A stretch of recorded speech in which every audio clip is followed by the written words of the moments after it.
Yep, I'll start with the Baylor game. Obviously, that was a really big win for our program, really big win for the university. Really excited for those guys. We enjoyed it for 24 hours.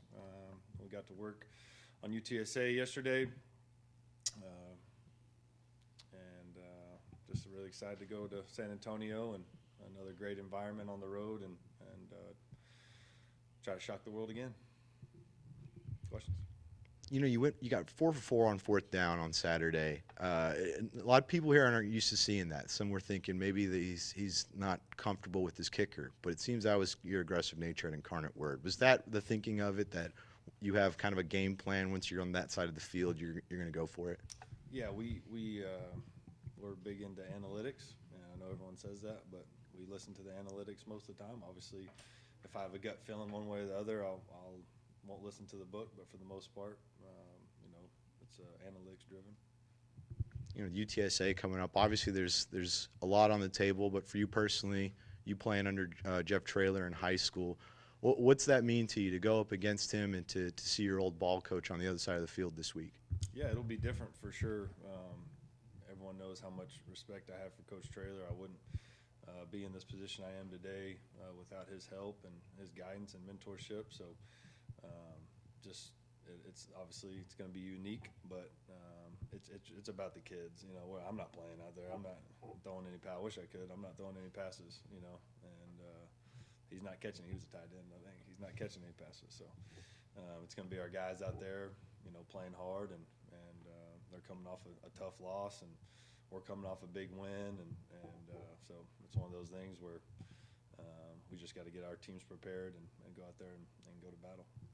TJ Finley named Sun Belt Player of the Week after his performance on Saturday.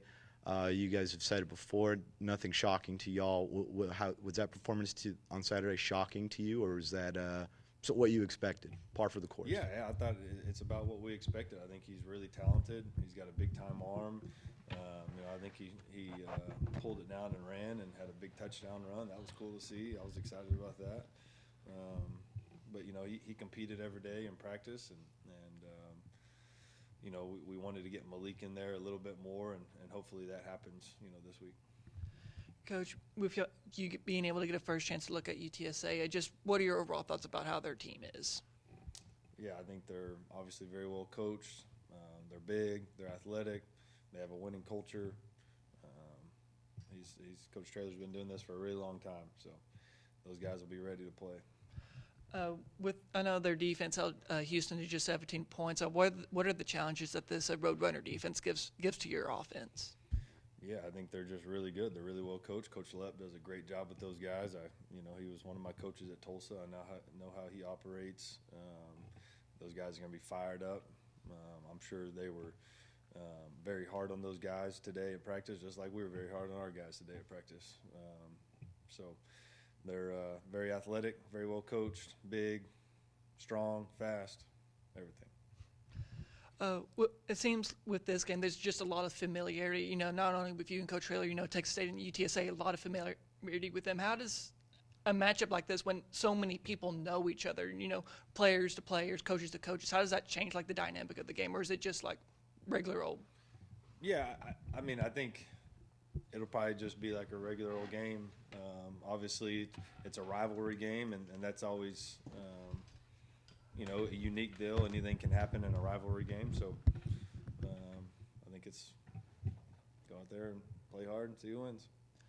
GJ, I know there's all the cliches about one at a time, not buying the hype and all that, but we saw a lot of the headlines that Texas State was already getting after beating Baylor, especially because trouble with beating Power 5 schools, trouble even winning on the road. How have you kept the players grounded, knowing that it's a nice win, but it's only one win, you still have 11 games to go? Yeah, like I said, we enjoyed it for 24 hours, and then we got back to work. That's about all you can do. I can't sit with them at their house and be on their Instagram with them. That's why I tried to stay off Instagram yesterday and Twitter, and everyone was telling me how great I was and how great Coach Packey was, how great Coach Leftwich is. But, hey, it is what it is. One game.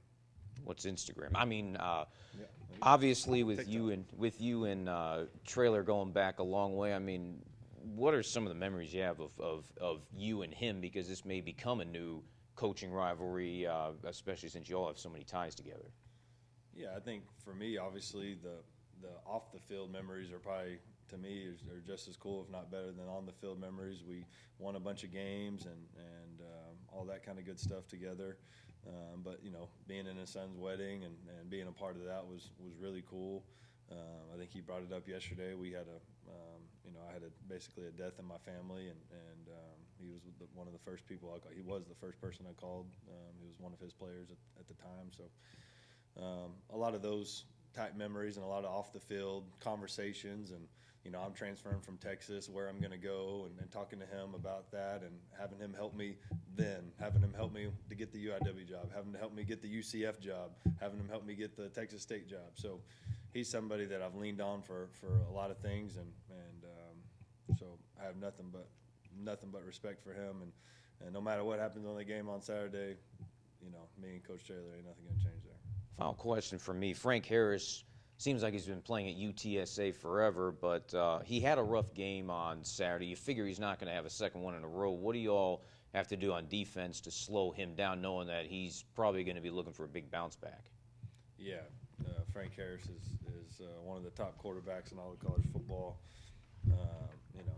Like Coach Traylor said, there's a couple of throws here, but what about the other throws that he made? What about the other plays that he made? So I don't look into that at all. He's going to be ready to play. He's a really good quarterback, very well coached. Their quarterback coach and offensive coordinator do a really good job with him. They'll be ready to go and have a great game plan.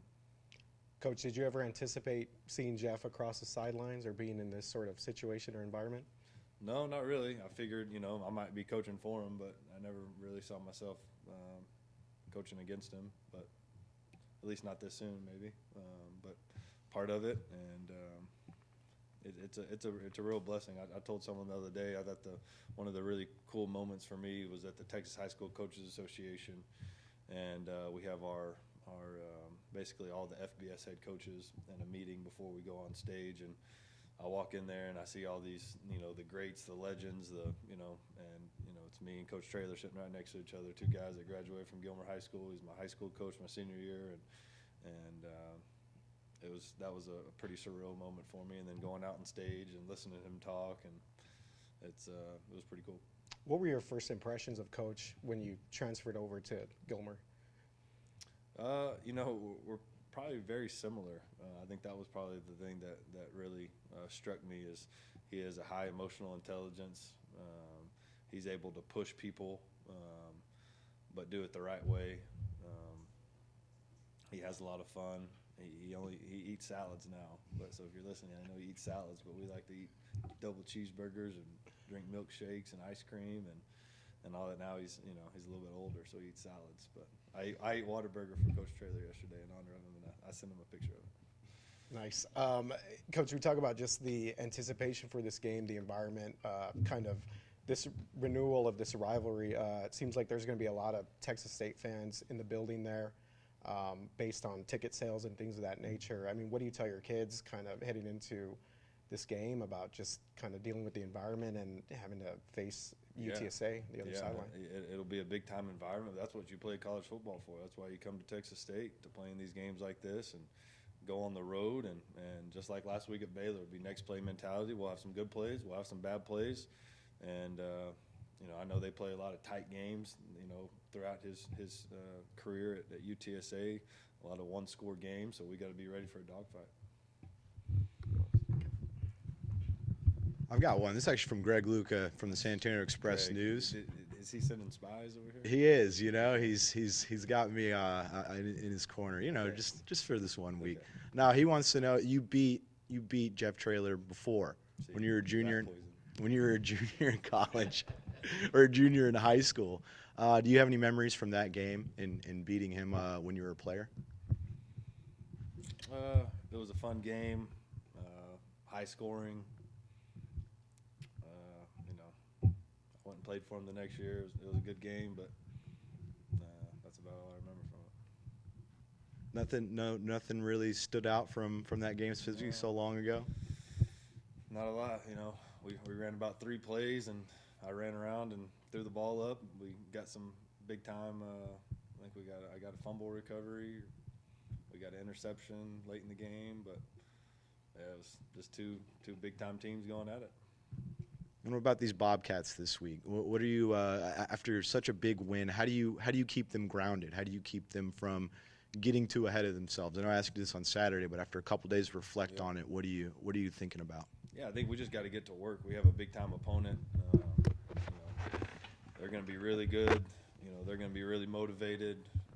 So it'll be our coaches' jobs, and that's what we went to work today, and try to get better. And we're still a relatively new team. Obviously, we go out there and you beat Baylor week 1, but all the same things that I preached before that hold true here. We got to get better every day and come to work with a mentality, a worker's mentality, and I felt like we did that today. Now we got to continue to get better on Wednesday and Thursday and Friday, and use every day. Every meeting is critical. Every practice is critical. Every walkthrough is critical. So I think our guys will be ready, but there's still a lot of work to do.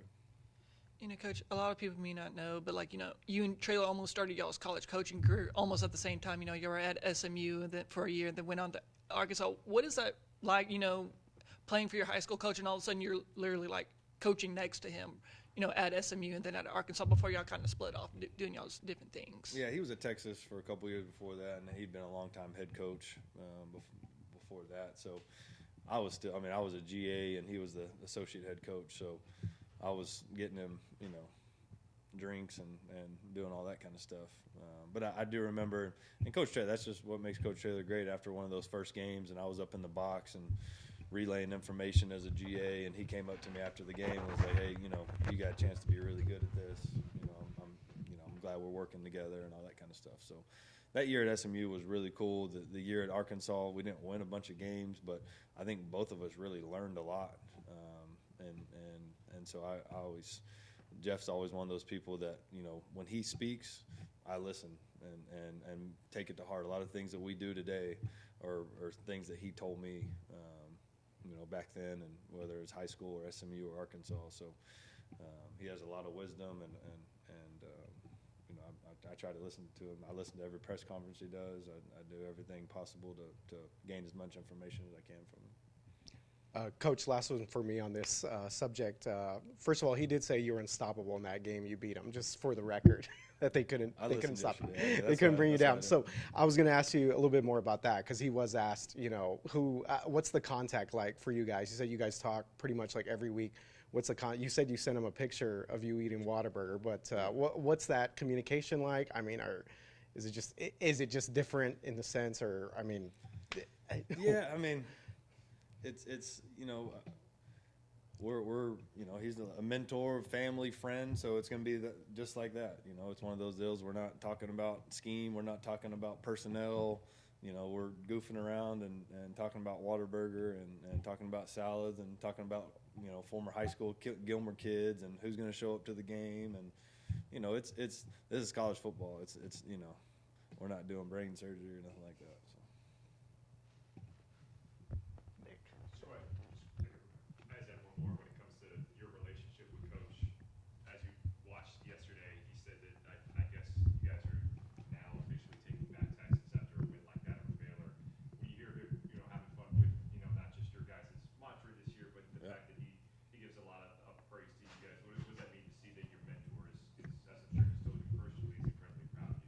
Yeah, he's really proud of me, and yeah, I think he always has a slogan for the year and that type of deal. And when I got the job here, I felt like it was fitting.